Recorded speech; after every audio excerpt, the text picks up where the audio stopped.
तो hello friends. तो आज का हमारे चैप्टर का नाम है लाइफ प्रोसेस और ये पार्ट 1 वीडियो है। ये आपकी एनसीईआरटी बुक में चैप्टर नंबर 6 है और ये बायोलॉजी का फर्स्ट चैप्टर है क्लास 10 साइंस के लिए। तो चलिए देखते हैं इस चैप्टर में क्या क्या है। वैसे तो ये सब आपने बचपन में कई बार पढ़ चुका होगा, 6, 7, 8 क्लास में, और कुछ चीज़ें 9 में भी पढ़ी होगी। जैसे यहाँ पे लिखा हुआ है, all the processes such as respiration, nutrition, circulation, excretion etcetera that are necessary for the survival of the living organism are known as life processes. तो जो भी हमारे ये रेस्पिरेशन है, जो हम सांस लेते हैं, या जो हमारा न्यूट्रिशन है, या बॉडी में जो सर्कुलेशन है, या बॉडी से जो बाहर निकल रहा है वो एक्सक्रीशन है, ये सब हमारे सर्वाइवल के लिए बहुत ज़्यादा इम्पॉर्टेंट है। तो ये 4 चीज़ इस चैप्टर में पढ़ने वाले हैं। आगे के चैप्टर में और भी चीज़ें पढ़ेंगे, लेकिन ये 4 चीज़ें हम पढ़ने वाले हैं हमारे लाइफ प्रोसेस के लिए, जो बहुत ज़्यादा इम्पॉर्टेंट रहते हैं। और चैप्टर का भी नाम इस कारण ही लाइफ प्रोसेस है, जो कि इसमें हम ये 4 चीज़ें पढ़ने वाले हैं। तो सबसे पहले हम मोड्स ऑफ न्यूट्रिशन देख लेते हैं। तो हमको पता है, ये पहले से बचपन से जानते हैं, या तो ऑटोट्रॉपिक होते हैं या तो हेट्रोट्रॉपिक्स। लिविंग बीइंग या तो ऑटोट्रॉपिक हो सकते हैं या हेट्रोट्रॉपिक हो सकते हैं। ठीक है। तो ऑटोट्रॉपिक क्या होता है? जो अपने फूड खुद बनाता है।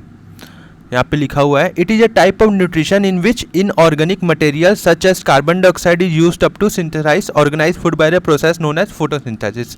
जो प्लांट हमारे, जो ग्रीन प्लांट बोलते हैं, जिसको हम ग्रीन प्लांट जो फूड बनाते हैं फोटोसिंथेसिस के प्रोसेस से, उसको क्या बोलते हैं हम? ऑटोट्रॉपिक न्यूट्रिशन, यानी अपना खाना खुद बनाते हैं एक तरीके से। यहाँ पे लिखा है, for example green plant use autotrophic mode of nutrition, organism which use autotrophic mode of nutrition are known as autotrophs. तो जो भी ऑटोट्रॉपिक न्यूट्रिशन का यूज़ करते हैं उनको क्या बोलते हैं हम? ऑटोट्रॉप्स। तो ये है हमारा ऑटोट्रॉपिक न्यूट्रिशन। इसके आगे हम देखते हैं, तो ये आगे हमारा आगे लिखा हुआ है ऑटोट्रॉपिक न्यूट्रिशन एंड फोटोसिंथेसिस। क्या लिखा हुआ है? For photosynthesis to occur carbon dioxide किसकी ज़रूरत पड़ती है? याद रखना, हमेशा क्वेश्चन में आता है कभी कभी।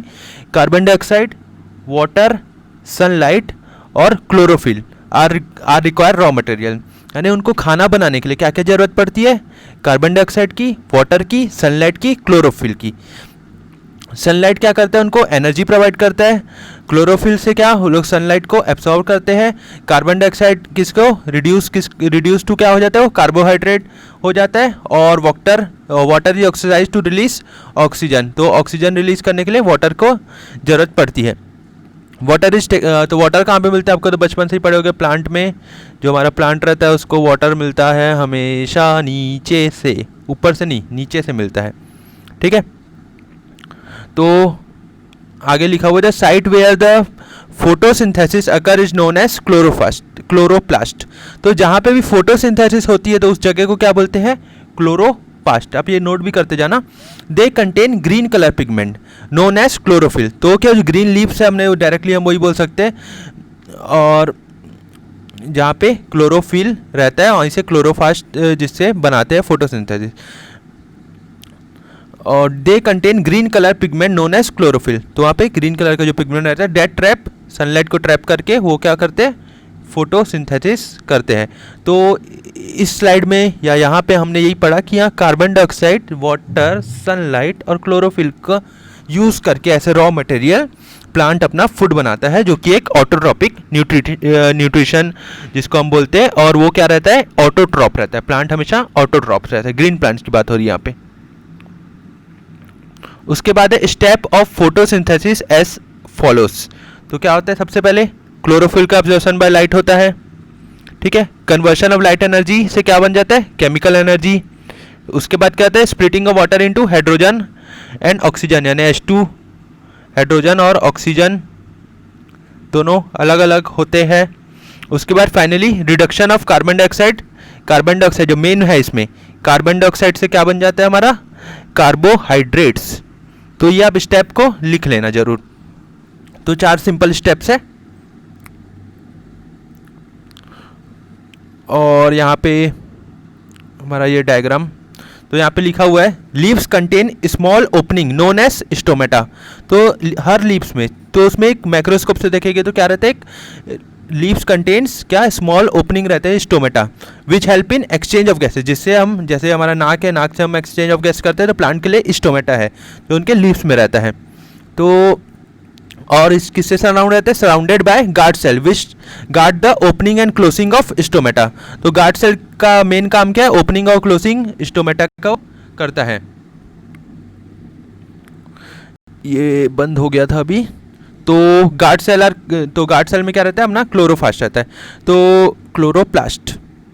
तो यहाँ पे दिया हुआ है इसमें डायग्राम में, ये स्टोमल एपर्चर है, ये इनर वॉल है स्टोमेटा का, ये गार्ड सेल्स है, एपिडर्मल सेल्स है बाहर के जो रहते हैं, और ये आउटर वॉल है, और ये इनको जो है ये छोटे छोटे जो ग्रीन दिख रहे हैं वो क्या है, हमारे क्लोरोप्लास्ट है। तो इनके बिना फोटोसिंथेसिस होना मुश्किल है।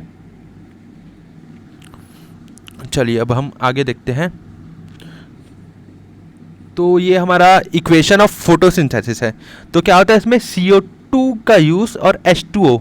CO2 कहाँ से मिलता है, याद रखना हमेशा, एयर से। H2O कहाँ से मिलता है, नीचे से। और क्लोरोफिल की वजह से क्या बनता है, C6H12O6 प्लस O2। ऑक्सीजन क्या रहता है इसमें, जो रिलीज हो जाता है, बाहर चले जाता है, रिलीज प्लांट से। और ये प्लांट का कार्बोहाइड्रेट जो फूड रहता है, ग्लूकोज बोल सकते हैं हम इसको, यहाँ पे शुगर लिखा हुआ है, इसको हम ग्लूकोज भी बोल सकते हैं।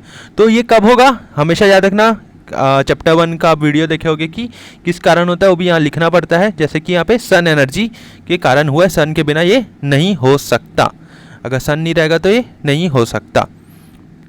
तो ये सिंपल था इक्वेशन ऑफ फोटोसिंथेसिस, इसको भी आप याद कर सकते हैं। तो ये हमारा फोटोसिंथेसिस हो गया। अब आगे हम करते हैं हेटेरोट्रॉपिक न्यूट्रिशंस। तो क्या होता है, in this mode of nutrition an organism is enable to synthesis its own food. तो इसमें अपना खाना हम खुद नहीं बना सकते, जो जैसे कि ह्यूमन बींग है या बाकी जानवर हो गए, जो खाना अपना खुद नहीं बना सकते, वो किस में डिपेंड होते हैं, ऑटोट्रॉप में डिपेंडेंट होते हैं, या अगले या फिर दूसरे हेटेरोट्रॉप में भी हो सकते हैं। तो सबसे पहले है यहाँ पे 3 टाइप है इसके भी। सबसे पहले होलोजोइक न्यूट्रिशन। तो क्या है, is a type of nutrition where an organism take in whole food and break it inside the body. For example amoeba तो आप देखे होगे, बुक में देखे होगे, मैं उसकी बात नहीं कर रहा हूँ। कुछ लोग सोच रहे होंगे कि असली में ऐसा कुछ नहीं है। अमीबा कैसे करता है, फूड को, या मान लो फूड है तो फूड के पास जाता है, जैसे ये फूड है, फूड को कैप्चर करता है पूरा, और फूड उसके अंदर आ जाता है, यानी कि फूड उसके बॉडी के अंदर आ जाता है पूरा ऐसे। तो ये अमीबा एक होलोजोइक न्यूट्रिशन है जो पूरे फूड को एक साथ अंदर ले लेता है और अंदर बॉडी के ब्रेक डाउन करता है। उसके बाद है सेप्रोफाइटिक न्यूट्रिशन। तो ये nutrition in which organism feed on dead and decaying matter, for example fungi. जो डेड एंड डिकेइंग मैटर्स में जो डिपेंड रहते हैं वो सब क्या है, हमारे सेप्रोफाइटिक न्यूट्रिशन। उसके बाद है पैरासाइटिक न्यूट्रिशन। तो इसमें क्या है, in which organism feed on living host. जैसे कस्कुटा का प्लांट हो गया, यानी कि जो दूसरे होस्ट के ऊपर डिपेंड रहते हैं, जैसे होस्ट से ही उनको सब चीज़ मिल जाता है, तो उसको क्या बोलते हैं हम, पैरासाइटिक न्यूट्रिशन। तो ये हमारा हेटेरोट्रॉप्स था। तो आप ये जरूर बताना कि ह्यूमन बीइंग इन तीनों में से कौन सी कैटेगरी में, तो ये कमेंट करके जरूर आप बताना, इन तीनों में से एक ही है जो कि। उसके बाद है न्यूट्रिशन इन ह्यूमन बीइंग, यानी चैप्टर का मेन अब यहीं से चालू होने वाला है कि ह्यूमन बीइंग में कैसा न्यूट्रिशन होता है। तो human being consist of a alimentary canal, जो अपना डाइजेशन सिस्टम है पूरा, which start from mouth and end at the anus. तो यहाँ माउथ से चालू होता है और एनएस में जाके खत्म होता है। The part of the alimentary canal are as follow. Mouth दिया हुआ है, नेक्स्ट दिया हुआ है ईसोफेगस फूड पाइप, इसको हम बोलते हैं स्टोमेटा, स्टमक। उसके बाद है small intestine, large intestine, rectum और एनस। तो ये हमारे पूरे बॉडी में जो रहता है वो दिया हुआ है, एलिमेंट्री कैनल में वो दिया हुआ है। तो जैसे कि यानी यहाँ डायग्राम ओ से चालू होता है, ईसोफेगस लीवर है, हमारा स्टमक है, लार्ज इंटेस्टाइन है, स्मॉल है, रेक्टम है और एनस है। रेक्टम के बारे में हमको वैसे कुछ पढ़ना नहीं है, इसको हटाई दीजिए। वैसे ये डायग्राम ठीक नहीं है, अगला वाला देखते हैं। हाँ, ये कुछ अच्छा दिख रहा है। तो ये माउथ है, ईसोफेगस है, स्टमक है, स्मॉल इंटेस्टाइन है, लीवर है, पेंक्रियास है, बाइल डक्ट है, गैल ब्लैडर है, डायफ्राम है। डायफ्राम के बारे में भी नहीं पढ़ना, अभी यहाँ पे पढ़ना है पर यहाँ पे नहीं। अपेंडिक्स आजकल यूज़ नहीं होता अपनी बॉडी में वैसे। और ये लार्ज इंटेस्टाइन। तो ये डायग्राम आप पहले बना लीजिए अपनी कॉपी में। तो अब धीरे धीरे हम पढ़ते हैं mechanism of digestion of food. तो ये चैप्टर चैप्टर का ये आज के वीडियो का ये आखिरी था। अगले जो वीडियो में हम पढ़ेंगे mechanism of digestion of food. तब तक आप ये डायग्राम जरूर बना के रखिए और वीडियो पसंद आए तो सब्सक्राइब जरूर कर